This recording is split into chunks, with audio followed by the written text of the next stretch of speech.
পৃথিবীর সবাই ধোঁকাবাজ, আপনার স্ত্রীও ধোঁকাবাজ, স্বার্থের জন্য আপনার সাথে আছে। আপনার সন্তানও ধোঁকাবাজ, স্বার্থের জন্য আপনার সাথে আছে। স্বার্থহীন নিঃস্বার্থভাবে পৃথিবীতে যদি কেউ আপনাকে ভালোবেসে থাকে, সেটা কে? আপনার প্রতিপালক। দুনিয়াতে কেউ আপন হয় না। যে বউ আপন, 2 ঘন্টা আপন থাকিতে 4 ঘন্টা ঝগড়া করে, আছে না নেই?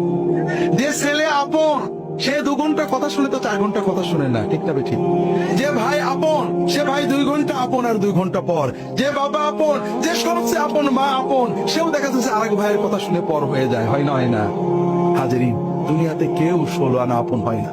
আমাদের এই জীবনটা পরকে আপন করার, মানুষকে খুশি করার জন্য একটা সংগ্রাম। আল্লাহ ছাড়া কেউ আপন না। আল্লাহ ছাড়া আপন কেউ না। আর আল্লাহ ছাড়া সত্যিকার অর্থে আপনাকে আমাকে ভালো কেউ বাসে না। শুধু আল্লাহ আপনাকে ভালোবাসেন। এটা আপনারা হারে হারে উপলব্ধি করবেন যতদিন যাবে ইনশাআল্লাহ। আল্লাহর মতো আপন কেউ নাই, এখনো নাই, পিছনেও ছিল না, সামনেও থাকবে না। যিনি নিঃস্বার্থ আমার আপন, তিনি আমার আল্লাহ।